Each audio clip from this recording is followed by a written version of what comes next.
கணேஷ் பேசிட்டு வந்துடும்.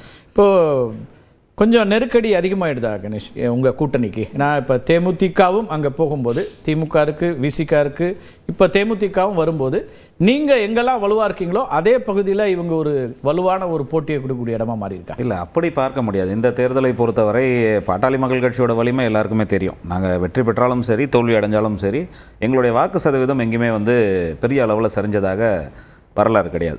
தேர்தல் அரசியலை பொறுத்தவரை நெருக்கடி என்று பார்த்தால் இது திமுகவுக்கு தான் பெரிய நெருக்கடியாக இருக்கும். ஏன்னா திமுக பலவீனமாக இருக்கிறது என்பதை மீண்டும் மீண்டும் நிரூபித்து கொண்டிருப்பதனுடைய விளைவு தான் இந்த மாதிரி அவசரமாக இந்த ஸ்டேட்மெண்ட்டை தனித்து போட்டியிடக்கூடிய திரு சீமான் சொல்றாருன்னா அது அதுக்கான வாய்ப்பு இருக்கலாம். வேறு யார் தனித்து போட்டியிட்டாலும் நீங்களே பல கட்சி கூட்டணிகளில் தானே இடம்பெறீங்க. நீங்கள் அப்போ அது இப்போ நிறைய கட்சிகள் ஒரு கூட்டணியில் இடம்பெறாங்க அப்படின்னா அவங்களுக்கு பயம் அப்படின்னு சொன்னால் அதே கருத்து உங்களுக்கும் பொருந்தும்ல? அப்படி இல்லை. நீங்கள் பெர்செப்ஷன் என்ன உருவாக்கினாங்கன்றது மெகா கூட்டணிங்கிற அறிவிப்பை இங்கே தான் கொடுத்தாங்க.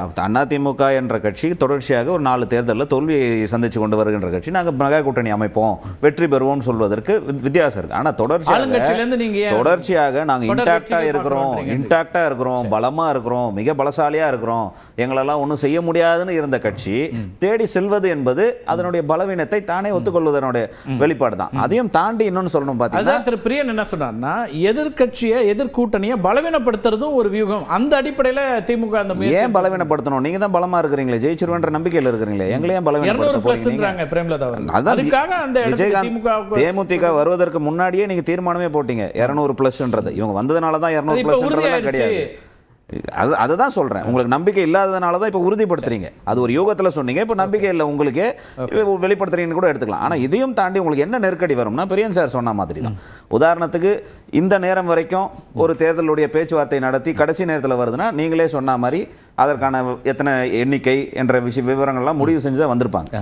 இப்போ இவங்க கூடயே இத்தனை நாள் தொடச்சிக்கிட்டு இன்டாக்டா இருக்கிறோம்னு பல விஷயங்கள்ல வாயை திறக்காம உங்களுக்கே இருந்த கட்சிகளை நீங்க பின்தள்ளிட்டு இவங்களுக்கு அதிகமாக கொடுத்துட முடியும். அவங்களோட பேசாமல இவங்களை அழைச்சிருப்பாங்கன்னு நினைக்கிறீங்க? நிச்சயமா அப்படிதான் இருக்கும். காங்கிரஸ் கிட்ட எல்லாம் காங்கிரஸ் பேச்சுவார்த்தை நடந்துட்டு இருக்குது, இன்னைக்கும் பிரச்சனை நடந்துட்டு இருக்குது, அவங்க கேட்டுட்டு இருக்காங்க. தேமுதிக உள்ள தெரியும், ஒரு கூட்டணிக்குள்ள இருக்கக்கூடிய எக்ஸிஸ்டிங் பார்ட்னர்ஸ் கிட்ட தேமுதிகவோ அல்லது வேறு கட்சியோ உள்ள வரும்போது டெஃபினட்டா குறைந்தபட்ச லீடர்ஸ் அவங்க இன்ஃபார்ம் பண்ணாம இத பண்ண மாட்டாங்க. நடக்காது. அதுதான் சொல்றேன். எங்களுடைய பெர்செப்ஷன் படி நடக்காது. இல்ல சார், இன்னைக்கு அத்தனை பேர் வரவேற்கிறாங்க. தேர்தலுடைய யூகம் இவங்க வரவேற்கிறாங்க. காங்கிரஸ்ல செல்வ பெருந்தகை வரவேற்கிறார். நான் தான் 2 வருஷத்துக்கு முன்னாடியே சொன்னேங்கறாரு. வரவேற்கவில்லை. இடதுசாரிகள் வரவேற்கிறாங்க, திருமாவளவன் வரவேற்கிறாரு, கூடுதல் பலம்ங்கறாரு.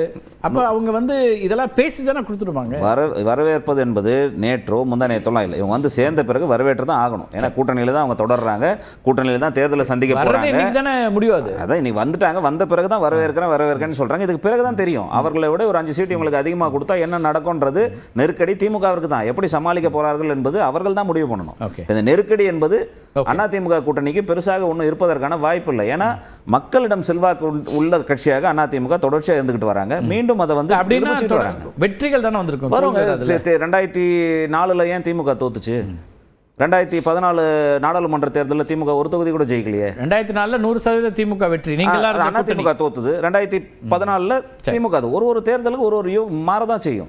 அப்படி இருக்கக்கூடிய சூழ்நிலையில் இன்னைக்கு இருக்கிற ஒரு பர்செப்ஷன் ஒன்று உருவாகுது இல்லை திரு கணேஷ்? இப்போ உங்க கூட வர வேண்டிய ஒரு கட்சி அல்லது 21ல் இந்த 2 கூட்டணிகள் 24 இடம் பெற்றவங்க அவங்க வரலன்னும் போது அது கூடுதலா எதிரில் போகும்போது அவங்களுக்கான பலம் கூடிச்சுன்னு ஒரு பர்செப்ஷன் இருக்கும். ஆனால் தீர்மானிப்பவர் மக்கள் தானே. 2011 பார்த்தீங்கன்னா மிகப்பெரிய அலைன்ஸ் டிஎம்கே அலைன்ஸ் தான். ஆனால் வெற்றி பெற முடியல. தேமுதிக அதிமுக அலைன்ஸ் சேர்ந்தது மிகப்பெரிய வெற்றி அடைஞ்சாங்க. அன்னைக்கு ஆனால் பெரிய கூட்டணி, மெகா கூட்டணி என்று சொல்லப்பட்டதெல்லாம் திமுகவோட கூட்டணி தான். அப்படி மக்கள் தான் தீர்மானிப்பார்களே தவிர இதனுடைய தாக்கம் என்ன இருக்கு? ஏன்னா நீங்க கடந்த தேர்தல் வரலாறு எடுத்து பார்க்கணும். இப்போ உதாரணத்துக்கு விடுதலை சிறுத்தைகள் எடுத்துக்கிட்டாலும் சரி, அவர்களுடைய பலம் இன்னைக்கு இருக்கிற தேமுதிகவோட அதிகம் தான். பர்சன்டேஜ் ஆஃப் ஓட்ல, நான் களத்தை பத்தி சொல்லல, வாங்கிய பர்சன்டேஜ் ஆஃப் ஓட்ல. ஏன்னா 2021 தேர்தலில் 1% கீழே போயிட்டாங்க. அவங்க 1% கீழே அவங்க போயிட்டாங்க. அடுத்த 24 நடந்த தேர்தலையும் பாத்தீங்கன்னா பர்சன்டேஜ் ஆஃப் ஓட்ஸ்ல கம்மியா போயிருக்காங்க. அப்படி இருக்கும்போது அவர்கள் வச்சிருக்காங்கல்ல, அதுதான் பார்க்க போறீங்க. சட்டமன்ற உறுப்பினர்கள் அப்படின்னு ரெகக்னிஷன் வாங்கின ஒரு கட்சி இவர்களோட கம்மியா அவங்க ஒத்துப்பாங்களா? சரி, ஒத்துப்பாங்களா? ஆனா அதெல்லாம் கவலைப்படாமலா திமுகங்கிற ஒரு கட்சி கூட்டணிக்கு தலைமை வைக்கிற கட்சி நெருக்கடியா இருக்கு. சரி, நெருக்கடியா இருக்கு. கூட்டணி நெருக்கடி இருக்கலாம். நம்ம கேட்கறது களத்துல நெருக்கடி யாருக்குங்கிறத நம்ம கேட்கிறோம். களத்துல 100% நெருக்கடி திமுக இருக்கவே தானே இந்த வேலையை செய்யறாங்கன்றோம். சரி, ஓகே, முதல் கட்ட கருத்தை எடுத்துக்கிறேன்.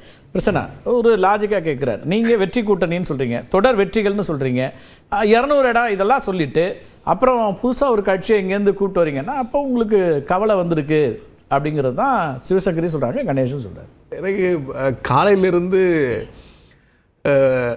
இந்த எதிர்கட்சியில் இருக்கக்கூடிய தலைவர்கள் எல்லாம் எடப்பாடி கூட வந்து அது அவங்க முடிவுன்னாரு.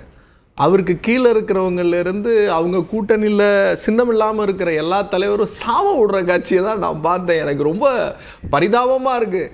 இங்கே சங்கரியக்கா என்னன்னா அது மண்ணுங்கிறாங்க, அது அழிவு போச்சுங்கிறாங்க. எங்க உங்களோட இருந்தப்ப அது மண்ணுன்னு தெரியலையா, அழிவு போச்சுன்னு தெரியலையா? அவ்வளவு அறியாம மண்ணுல விழுந்துச்சுன்னாங்க. அவங்க அந்த பழத்தை பத்தி சொல்லல, அதானங்க சொன்னீங்க.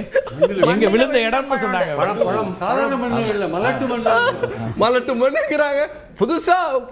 அதுல நம்ம கணேஷ் வந்து சார் இப்ப 4 பேர் சேர்ந்து வந்தா அது ஒற்றுமை, வெற்றிக்கான வாய்ப்பு வரலாம். இல்ல அது நெருக்கடியின் காரணமா எங்க கூட்டணியை பார்த்தா ஏற்கனவே 4 பேர் இருக்கீங்களேங்கிறாரு அவரு. சார் நான் என்ன சொல்றேன், 4 பேர் இல்ல, அவங்க கூட்டணியில இருந்து அடுத்த வாரம் இன்னொரு கட்சி எங்க கூட்டணிக்கு வரப்போகுது. என்ன பண்ணுவீங்க நீங்க? இப்ப நீங்க ராமதாஸ் ஐயா ஒரு கேஸ் போட்டிருக்காரு, அன்புமணியை தலைவராக ஏத்துக்கூடாது, சின்னம் கொடுக்க கூடாது, தேர்தலையே தள்ளி வைக்கணும் அப்படின்னு ஒரு கேஸ் போட்டிருக்காரு. தேர்தல் தள்ளி வைக்கிறது நீங்க யாருமே ஒத்துக்க மாட்டீங்களே. நான் அதுக்குள்ளரே போல. சரி, கணேஷ் சொன்னதுக்கு பதில் சொல்றேன் இருக்கு அவங்கள்ட்ட. என்னோட பதில் என்னன்னா, கணேஷுக்கு முதல் சின்னம் இருக்குமா அப்படிங்கறது ஒரு கேள்வி. நாளைக்கு அது ஹியரிங் தேர்தல் ஆணையம் அவங்களுக்கு தானே சொல்லியிருக்கு. அவர் போட்டிருக்கிற ப்ளீ வேற. ஓகே, தமிழ்நாட்டுல கேஸ் ஃபைல் பண்ணிருக்காரு. நாளைக்கு என்ன வேணாலும் நடக்கலாம். இதுல அதிமுக பாஜக 2 கட்சியை தவிர வேறு எந்த கட்சிக்கு சின்னத்தோட அவங்க கூட்டணி இருக்குங்கிறது என்னுடைய முதல் கேள்வி. 2வது, பிரியன் சார் ஒரு இடத்துல ஒரு டாட் வச்சார், எம்பி சீட்டுக்காக போனாங்களா அப்படின்னு ஒரு கேள்வி.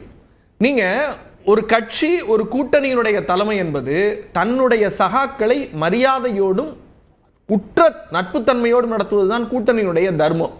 அதிமுகவினுடைய வரலாறுல துளியாவது இருக்கான்னு பாருங்க. இதே ஐயா விஜயகாந்த் அவர்கள் கூட்டணி பேசிட்டு அந்த போயஸ் கார்டன், நீங்க எல்லாம் நின்னீங்க, அந்த போயஸ் கார்டன் கதவை திறந்துட்டு வெளியில வராரு. அவங்க எவ்வளவு தொகுதிக்கு வேட்பாளர் அறிவிச்சாங்க அதிமுகன்னு தெரியும். இதே தன்னுடைய நிலைக்காக, தன்னுடைய வெற்றி வேணுங்கிறதுக்காக அப்ப மதிமுக ஆபீஸ்ல லிப்ட் கூட கிடையாது. ஜெயலலிதா போயஸ் கார்டன்ல இருந்து லிப்ட் கூட இல்லாத 2 மாடி ஏறி போய் வைகோவை பார்த்தாங்க. ஆனால் திமுகவோட ட்ராக் ரெக்கார்டை எடுங்க. இந்த கூட்டணி பலம் வாய்ந்த கூட்டணி. 2014 இருந்து தொடர்ச்சியா பயணிக்கிறோம். எங்களுக்குள்ளார நட்பு முரண்கள் இருக்கு, சுட்டுதல்கள் இருக்கு, பிரச்சனைகள் இருக்கு. ஆனாலும் எங்கள் தலைவர் மீதான நம்பிக்கையில் பயணிக்கிறார்கள். இப்ப வெளிப்படையா காங்கிரஸ் தன்னுடைய அதிருப்தியை அல்லது அங்கிருந்து குரல்கள் வரக்கூடிய சூழல்ல நீங்க அப்ப அவங்களுக்கு என்ன நட்பா பயன்படுத்துறீங்கிற ஒரு கேள்வி வைக்கிறாங்க. என்னை விட சார் தேமுதிக முடிச்சாரு, நீங்க கேள்வியை உள்வாங்கிட்டானே. என்னை விட நீங்க கற்றறிந்தவர், என்னை விட துரிதமா செய்தி முதல்ல உங்களுக்கு தான் வரும். தேசிய இந்திய நம்ம காங்கிரஸ் கட்சியினுடைய பொதுச் செயலாளர் KC வேணுகோபால் ரொம்ப தெளிவா சொன்னார். தனிநபர் பேசுகிற கருத்தெல்லாம் அது அவங்களுடைய கருத்து, நானோ கட்சி தலைமையோ என்ன சொல்லுதோ அதுதான் முடிவு அப்படிங்கிறாரு.